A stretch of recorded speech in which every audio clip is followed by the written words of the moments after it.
Assalamualaikum warahmatullahi wabarakatuh. Halo teman-teman semua, kembali lagi bersama aku Ariska Dalila. Di sini aku akan melanjutkan materi dari video minggu lalu yang menjelaskan terkait dengan sejarah dari terbentuknya GATT dan juga WTO. Nah, di video kali ini aku akan membahas terkait prinsip-prinsip dari WTO. Tunggu apa lagi? Yuk langsung masuk aja ke penjelasannya. Prinsip-prinsip dari WTO menerapkan sistem berbasis aturan untuk perdagangan yang adil, dapat diprediksi dan juga transparan, yang dapat mendorong pertumbuhan ekonomi dan menyeimbangkan persaingan.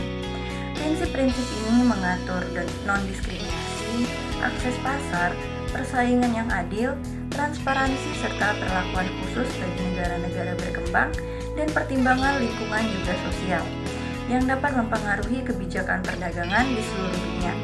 Prinsip yang pertama adalah prinsip non-diskriminasi. Prinsip ini mendorong perlakuan yang sama di antara negara-negara anggota. Menurut prinsip ini, jika suatu negara memberikan perlakuan yang menguntungkan, seperti pengurangan tarif ataupun keuntungan perdagangan lainnya kepada suatu negara anggota, maka negara tersebut harus memberikan perlakuan yang sama kepada negara anggota lainnya. Dengan kata lain, setiap negara anggota itu harus diperlakukan sebagai negara yang paling diuntungkan dalam hal manfaat dan peluang perdagangan. Hal ini berguna untuk memastikan bahwa preferensi dan keuntungan perdagangan yang diberikan oleh suatu negara itu tidak bersifat diskriminatif ataupun eksklusif. Hal ini berguna untuk mendorong persaingan yang tidak adil, mencegah perang dagang, dan mendorong negara-negara untuk merundingkan perjanjian perdagangan yang dapat menguntungkan semua anggota-anggota WTO. Nah, berikut ini adalah beberapa pengecualian dan juga batasan yang memungkinkan negara-negara untuk menyimpang dari perlakuan MFN atau Most Favored Nation Treatment yang ketat. Yang pertama itu ada Perjanjian Perdagangan Regional. WTO mengizinkan negara-negara untuk membuat perjanjian perdagangan regional atau RTA di antara sekelompok negara anggota. Perjanjian ini dapat memberikan perlakuan yang istimewa kepada negara-negara peserta selama memenuhi kriteria-kriteria tertentu dan juga tidak menimbulkan hambatan perdagangan dengan negara-negara anggota WTO yang tidak berpartisipasi. Yang kedua itu ada Sistem Preferensi Umum atau GSP. Negara-negara maju dapat memberikan perlakuan yang istimewa kepada negara-negara berkembang melalui sistem preferensi umum.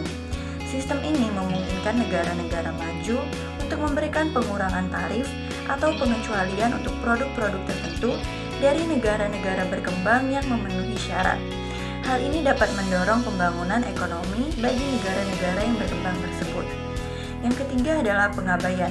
Dalam kasus luar biasa, anggota WTO dapat memberikan pengabaian sementara terhadap hambatan atau kewajiban perdagangan tertentu demi kepentingan anggota lain. Pengabaian ini diberikan berdasarkan kasus per kasus dan harus disetujui oleh Dewan Umum WTO. Prinsip dari WTO yang kedua itu adalah prinsip perlakuan nasional atau national treatment. Prinsip ini memastikan bahwa produk dan juga layanan asing itu tidak mengalami kerugian yang tidak adil dibandingkan dengan produk dan layanan domestik. Prinsip ini mendorong terciptanya persaingan yang adil bagi perdagangan internasional, mendorong persaingan yang adil, dan juga mencegah adanya diskriminasi terhadap bisnis asing. Dengan demikian, negara-negara dapat menciptakan lingkungan yang menumbuhkan kepercayaan dan mendorong investasi serta perdagangan asing. Berikut ini adalah beberapa pengecualian dan batasan-batasannya. Yang pertama adalah pengecualian yang dapat dibenarkan. Negara dapat membenarkan penyimpangan dari perlakuan nasional jika mereka dapat menunjukkan bahwa perlakuan yang berbeda diperlukan untuk mencapai tujuan atau kebijakan tertentu yang sah seperti melindungi kesehatan masyarakat, lingkungan, ataupun warisan budaya. Namun, pengecualian ini tidak boleh digunakan sebagai tindakan proteksionis yang terselubung. Yang kedua itu ada pengecualian khusus sektor. Beberapa sektor seperti pengadaan pemerintah, kekayaan intelektual, dan layanan mungkin memiliki ketentuan atau batasan khusus yang memungkinkan perlakuan berbeda berdasarkan peraturan nasional ataupun perjanjian internasional. Prinsip yang ketiga itu ada prinsip pengikatan tarif atau tarif binding. Prinsip pengikatan tarif diatur dalam Pasal 2 GATT tahun 1994 yang menyebutkan bahwa setiap negara anggota GATT atau WTO harus memiliki daftar produk yang tingkat bea masuk atau tarifnya harus diikat atau legally bound. Pengikatan atas tarif ini dimaksudkan untuk menciptakan prediktabilitas dalam aktivitas bisnis perdagangan internasional. Prinsip ini bermaksud bahwa suatu negara anggota itu tidak diperkenankan untuk mengubah ataupun menaikkan tingkat tarif bea masuk dengan sewenang-wenang. Pengikatan dan juga jadwal tarif. Berdasarkan WTO, negara-negara anggota berkomitmen untuk mengikat tarif mereka. Pengikatan tarif berarti bahwa suatu negara itu setuju untuk mempertahankan tarifnya dalam batasan-batasan tertentu yang memberikan kepastian bagi para mitra dagang. Pengikatan dan jadwal tarif itu memiliki beberapa tujuan. Pengikatan tarif memastikan bahwa negara-negara tidak menaikkan tarif secara sewenang-wenang, sehingga memberikan tingkat kepastian bagi para pedagang dan juga para investor.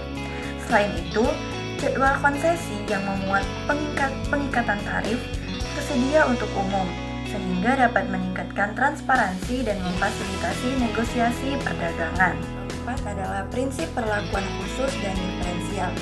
Bagi negara berkembang, WTO menyadari bahwa negara-negara berkembang itu menghadapi tantangan yang lebih besar dalam menyesuaikan diri dengan peraturan perdagangan internasional. Oleh sebab itu, prinsip Special and Differential Treatment atau SDT diterapkan untuk memberikan fleksibilitas dan juga kemudahan bagi negara-negara berkembang dalam memenuhi kewajiban mereka di bawah naungan WTO. Bentuk perlakuan khusus ini meliputi masa transisi yang lebih lama untuk menerapkan aturan WTO, akses yang lebih baik ke pasar negara maju, serta bantuan teknis dan dukungan untuk meningkatkan kapasitas perdagangan mereka. Dengan terbukanya pasar nasional terhadap perdagangan internasional, dengan adanya fleksibilitas yang memadai, dipandang dapat semakin mendorong dan juga mempercepat pembangunan yang berkesinambungan, mengurangi angka kemiskinan, serta meningkatkan kesejahteraan dan membangun stabilitas juga perdamaian dunia. Di waktu yang bersamaan, terbukanya pasar perlu diimbangi dengan adanya kebijakan nasional dan juga internasional yang signifikan, sekaligus dapat memberikan kontribusi terhadap pertumbuhan dan juga pembangunan ekonomi, sesuai dengan kebutuhan dan aspirasi setiap negara anggota. Prinsip yang kelima ada prinsip kepastian dan predictabilitas. With WTO,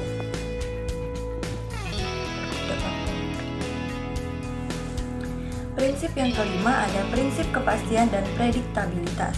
WTO mendorong adanya kepastian dalam perdagangan internasional dengan mewajibkan negara-negara anggota untuk mengikat tarif bea masuk mereka dalam perjanjian perdagangan.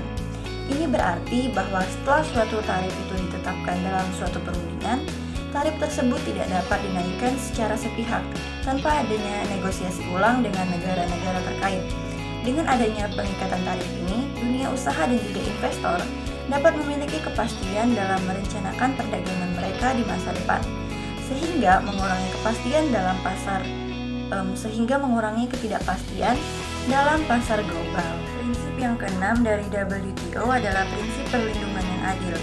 WTO mengizinkan negara-negara untuk melindungi industri dalam negeri mereka, tetapi hanya melalui penerapan tarif bea masuk, bukan melalui hambatan perdagangan lainnya seperti kuota impor ataupun subsidi yang merugikan. Prinsip ini bertujuan untuk menciptakan transparansi dalam kebijakan perdagangan serta memastikan bahwa setiap bentuk perlindungan terhadap industri domestik dilakukan secara terbuka dan dapat diprediksi. Jika suatu negara ingin membatasi impor, maka mereka harus melakukannya melalui tarif yang dapat dinegosiasikan, bukan dengan kebijakan proteksionisme yang dapat menghambat perdagangan global. Prinsip yang ketujuh atau terakhir adalah prinsip pertimbangan lingkungan dan sosial.